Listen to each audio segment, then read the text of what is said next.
Recipe that we've taught for years, and I'd like to give it to you today, because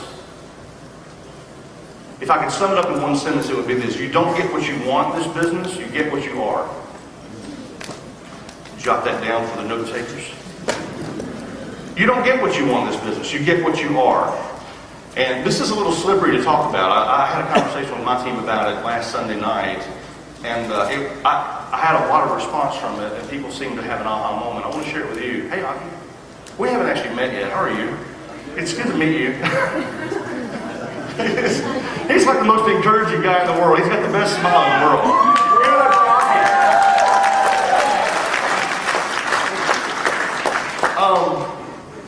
This concept of you don't get what you want, you get what you are, and I don't mean that like some kind of woo-woo sort of new agey thing. I mean, it's just a fact of the matter that in this business, everything that comes to you in this business is a result of who you're being. We'll put the capital B on that, right? Who are you being? And this was really slippery for me to understand the first time anybody explained it to me, because, well, what do you mean who am I being? I'm being Tony Rush. You know, who else would I be? But the idea is that, like, who you are, like, who you see yourself to be is not really who you are. It is a way of being that you've chosen. Like, can we use the metaphor of, like, say we're actors and we're in the dressing room and we're getting ready to go on the stage of life, and we go to the wardrobe and we pull out our costume. And this is an identity. Okay, I'm not saying that you're being fake or phony. I'm just saying this is how you are to the people around you. This is how you come across. This costume would represent all your self-talk, all your beliefs, the way you make decisions, the way you take feedback from others. It would include all your experiences, good, bad, right, or wrong. And we've carefully knit this costume over years and years and years. And this is what we put on every morning, by habit. You know, we don't consciously do it. So we go through our life sort of presenting this to the world. This is who I'm being. And life is a reflection of that. So what happens then if who you're being is one thing, but what you want is something different? And there's this weird conflict that takes place. For me, it was... I'm not a very enlightened person. Does anybody here will admit to, like, you make fun of stuff that you want and can't have? Has anybody ever done that? Am I the only person in the room? Like, I'll give you an example. So, like, back when I couldn't afford to fly first class, I would just make fun of people that flew first class. You know? That's an example. Or, you know, you sit at, oh, by the way, I had this joke that I thought was just the funniest thing. I thought this was like my go-to first class joke. Ken, you'll like this. So, my joke was, they paid how much for first class? Oh, all that money just to get there 10 seconds before me. I thought that was the funniest thing in the world. And nobody laughed, just like y'all did. The jokes don't get any better, by the way. Y'all may as well just start laughing. But you sit at the stoplight and you're in your junker car, right? The broke-mobile. In our case, the Mazda MPV minivan. Timing gear right after a transmission. It was like the thing would just eat parts. It was amazing. And, you know, and one door wouldn't work. Actually, the driver's side door handle broke off. Jessica would have to get into the car from the other side and climb over the console. Looked really attractive, you know. She's got small children, and I'm not with her, and I'm somewhere, and she's at the mall, and can you picture my beautiful wife having I put my wife through this hard. Give her a hand just for putting that. So you're at the stoplight in the broke-mobile, and of course you look like this because you're broke. Because you're on your way to Randolph Telephone to hook your phone back up because you didn't pay it last month. And Hazel Richardson has just called and wanted to know where her little $300 rent is. Stupid woman thought it was supposed to come on the first of every month. So you're here, and then like out of the corner of your eye, you see like this vehicle pull up, and you look over, Mercedes.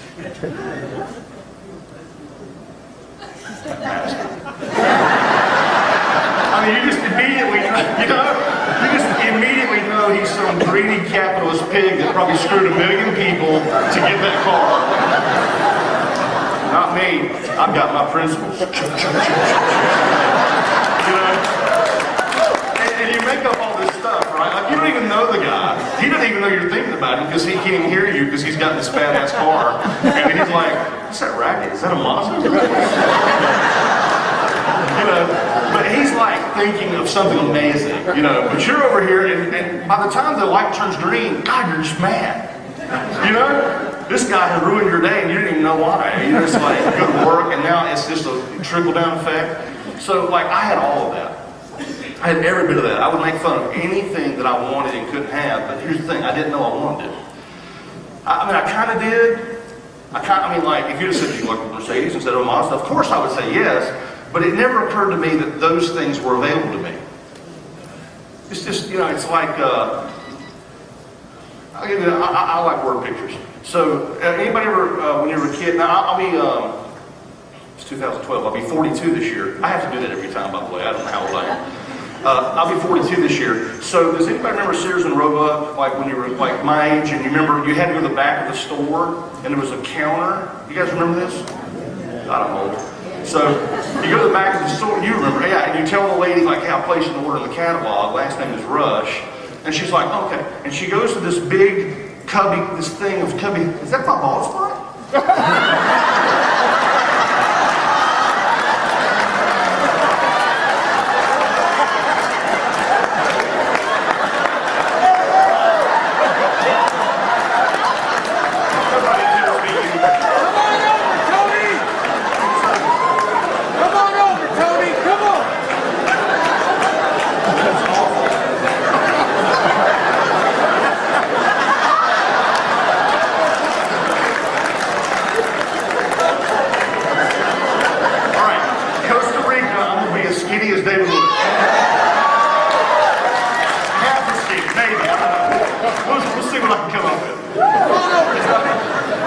So the lady goes to the cubby hole, and she's like, Rush, and she comes back with the thing, right, that your mom has ordered. All right, so, freaks, all of you, freaks. But life's a little bit like that. Like, if you don't place the order, and again, I'm not meaning that in like some, weird way. I'm just saying, if you don't know what's available to you, and you don't believe it's available to you, it affects everything. It trickles down. Like, if you don't believe you can own a Mercedes, you won't go look at Mercedes, will you? And if you don't go look at Mercedes, you won't visualize yourself having one.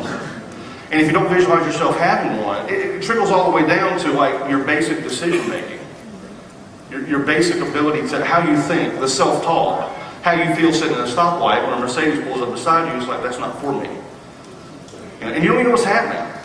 Most of the thoughts that sort of program our prosperity consciousness, we didn't even choose. It's like programming. It's like we've got these mind viruses that keep us stuck in life, whether it's, money. We'll talk about money because that's what we're here for. But, whether, it's so subtle. It's so subtle. Like, I think it was, what's the preacher's name in Houston? The big spot? Joel Osteen. Yeah, so I think it was him that told the story one time of how he was sitting at a stoplight one time, and he looks over and he says, wow, Mom, look at that amazing house. And, who knows why Mom said what she did. It was certainly not intended to keep her son stuck for years. But what she said was, and maybe she felt bad that she couldn't provide that kind of a home for her son, maybe, or whatever. But what she said was, well, honey, that is a nice house, but a lot of people who live in houses like that aren't very happy. So what does that do? Now, how many people have kids? I have 3. And, man, they pick up everything, don't they? They do. So what happens if you make some little offhand remark about possibilities? Or, in that mind, what you've got is big house equals unhappy. So all of a sudden, here's a guy, very capable, very smart, very intelligent, certainly wants a better way of life for his own family. Somehow, every single time he gets right before getting his own house, something comes up.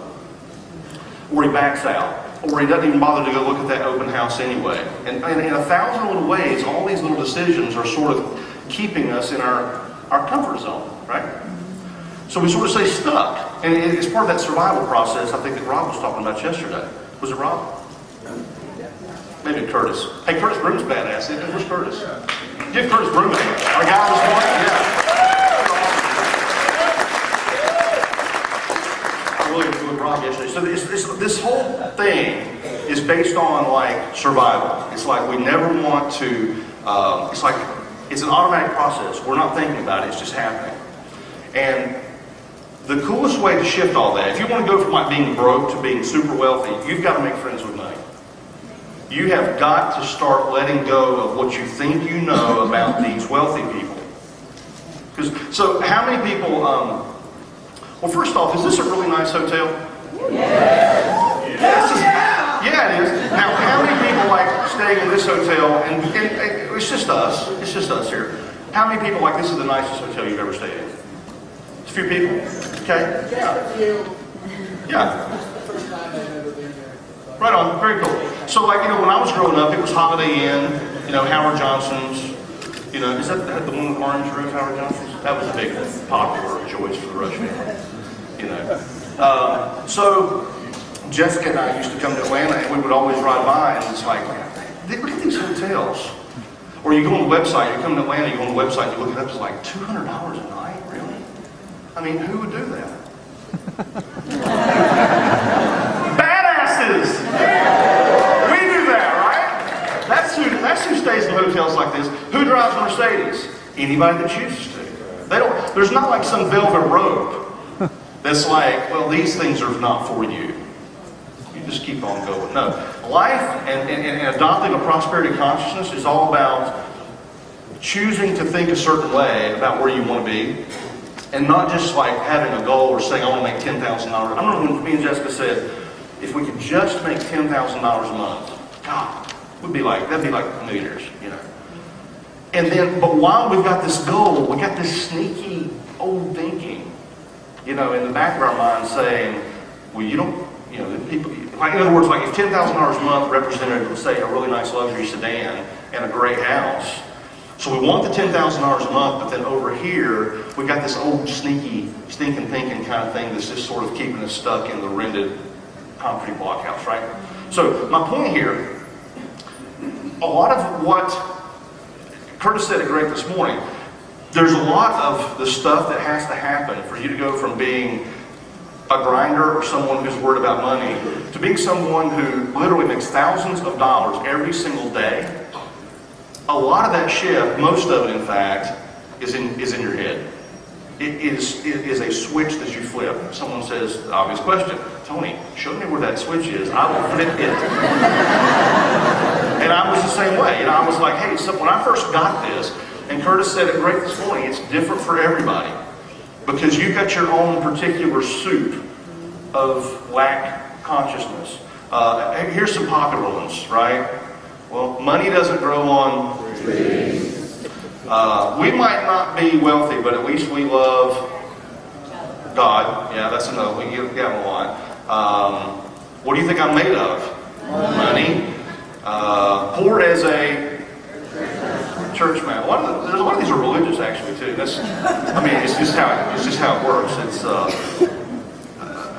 It is what it is. But there's a lot of these cliches that the reason we know them is we've heard them over and over. And just like, whoever that was, Joel sitting in the car, we hear them stated as fact all the time, and all of a sudden they're part of our software. So we're walking around with a head full of software that we never installed. We never asked for it to be installed. But we are the ones responsible for getting rid of that software and installing some Empower Network software. Does that make sense?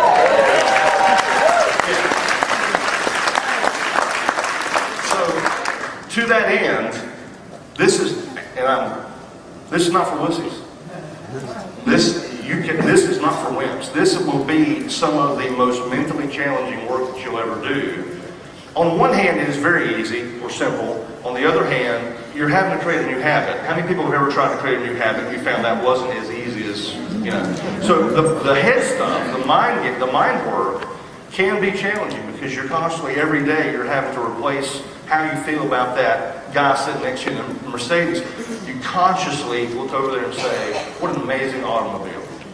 That is awesome that such a vehicle even exists. And I'll bet the guy driving that Mercedes probably drives it because he provides value for millions of people, and he deserves to drive an automobile like that. Yeah. And that's how you replace it.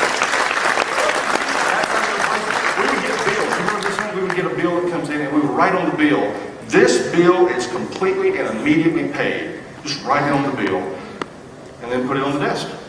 We had no money in the bank account, but and I'm not talking about fake it till you make it and all that. I'm just saying, you've got to choose to be someone different than this habitual way of being. This costume that I've talked about, it's so lovingly created, isn't it? Oh, it's got all of our blood, sweat, and tears in this old identity, and all of our old struggles, and all of our old challenges that we overcome, and all of our wins, and this is my favorite costume. And Tony, you're saying, I have to, this way of being is what's producing your current results.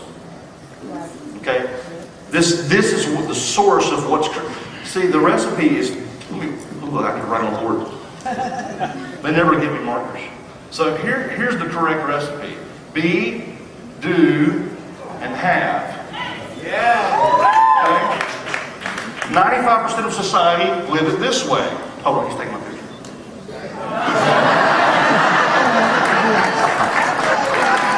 Give it up for our photographer, by the way. So 95% of society, they start on this end. You talk to a prospect, talk to a team member, talk to anybody about what they want, and if the first thing out of their mouth says, well, I'd love to do this, but I don't, that's a sure sign that they've already made the mental mistake that's creating all the struggle in their life. Because they think they have to have something before they can do something. And you don't. See, in other words, say a painter, a couple centuries ago, might say, well, I'd love to be a painter, but I can't do any painting because I don't have any brushes. Michelangelo says, no. I'm going to be a painter first. And if I'm going to be a painter, I'm going to start thinking like a painter thinks. I will do the things that painters do to make sure they have what they need. You see how it's just flipped over? Yeah. So what does this look like? Now, this is distinctly different from fake it till you make it. Does anybody remember that? Yeah. Fake it till you... David, you'll remember this. David, pay attention. I'm up here talking.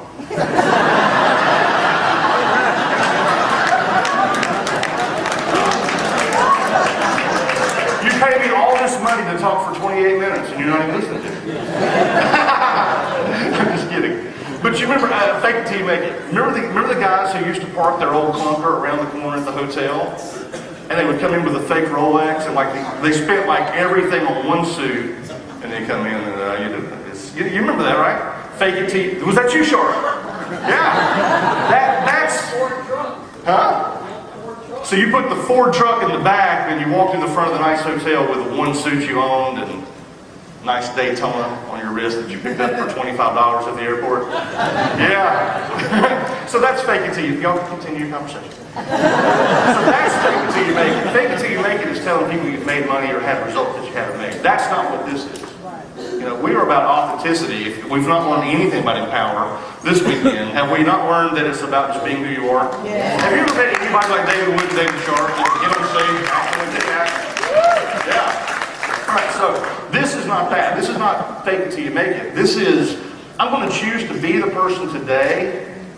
Like, if your goal is to make, say, $250,000 a year, then today, from where you are with what you've got, you're going to make every decision as would a $250,000 a year earner. No, what's this allowed? Right? Now, you may bump into time to time a temporary shortage of resources, and that's okay. But you do what you can from where you are with what you've got. I have a story, and I have 6 minutes and 32 seconds to tell it. So, I've had 2 careers in network marketing. My first career was old school, hotel meetings, make a list of everybody you know, that thing. And I got up to where I was making a whopping, $3,000 a month or whatever, feeling pretty good about myself. Mostly because I was still living at home and didn't have any bills, and I get to spend it all on shiny stuff. So then when I got into the real world, I discovered that wasn't a lot of money at all, and I crashed. And when I kind of got back in the game for the second part of my career, we were low. This was the situation I was describing earlier, where we're living in this house, 18 miles out of town, horrible situation. And I'm driving home one day from work, and I don't even know, you never know what's going to affect you, right? But I went by this neighborhood on Highway 42 outside of Asheville, North Carolina, and it's one of those, it looked like one of those picture-perfect little neighborhoods. It was not even a nice neighborhood, but it was a new neighborhood. And all the dads are coming home from work. You could almost hear the soundtrack in the background. It's like little girl running to daddy. I mean, as I was driving by, it's like all of a sudden everything was in slow motion, and this was a whole packed neighborhood of wonderful, beautiful people living in wonderful, beautiful little houses, and everybody was happy. And I was going to this crappy little house out in the country. And again, you never know why something affects you the way they do, but it hit me like I said, never again. I will never live another day like I've been living. And I went home, and we had no money. I was literally making less than $1,000 a month, late on everything.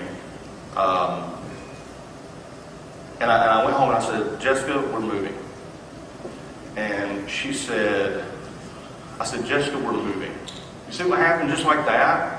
I stopped focusing on not having what I needed, and I focused on, I'm going to be somebody different. I said, we're moving. She's like, what do you mean we're moving? We don't have any money. We don't have any money for a truck. We don't have money for deposits for anything. I mean, what do you mean? And I sort of tried to explain what I meant. She got it immediately, because it's about starting from where you are, for what you got, and doing everything you can. And we went to the grocery store and got some boxes, and we started packing for a move that we couldn't afford. And I think that's probably one of the more powerful things I've ever done. It's so simple. So easy for anybody to make. You have a decision in your life right now that you can make, and it doesn't require you having anything except the decision to be the person who has the goal that you want. So we started packing. Strangest thing happened. Just started making money.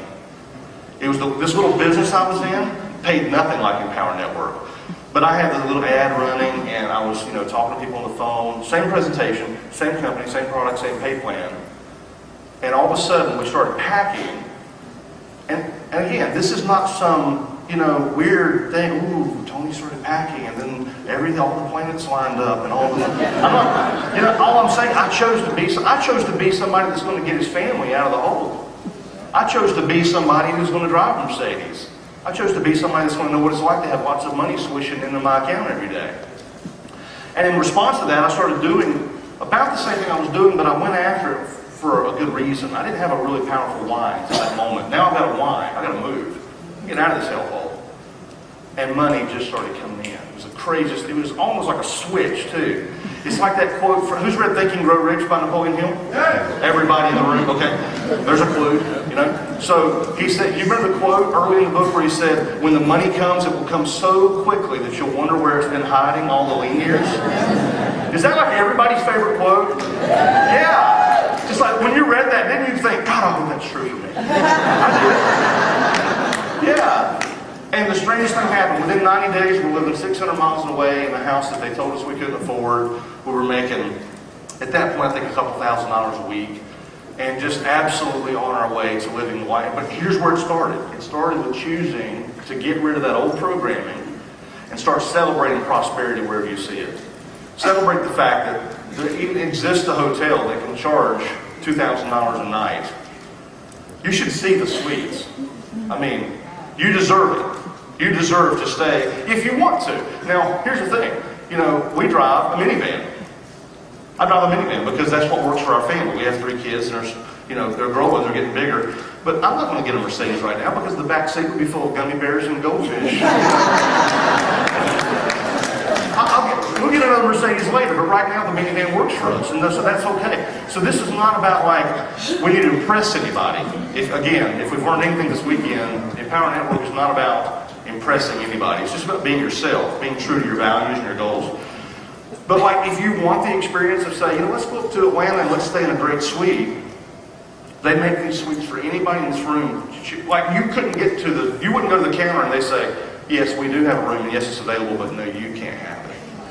That's not real. That's made up. Our mind will tell us that, well, I couldn't play that big, but you can. And a lot of the conversations that I have with people sometimes when they say, and there's one person in the room somewhere, and it could be you, and if it is, nobody else is here but me and you right now. Somebody somewhere in this room is probably saying, but Tony, my car and my lease, and we're down to one vehicle, and if I get that. But here's my question. If you're not going to play big in life right now, when the hell would you start? Yeah.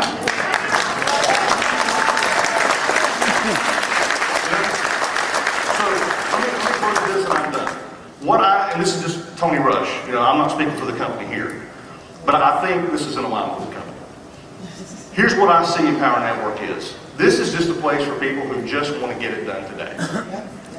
Not 3 to 5 years in the future. Because a lot of people in society, they're like, well, they want to play big, but then they look at their circumstances. They look at the have. Well, I'd like to be all in, but I don't, this and that. It's like, and I get that, But this is a place for badasses who, in other words, we're not looking to convince people to play big in life. We're looking for people that have already decided, I'm going to play big in my life, and I'm just looking for a place to do it.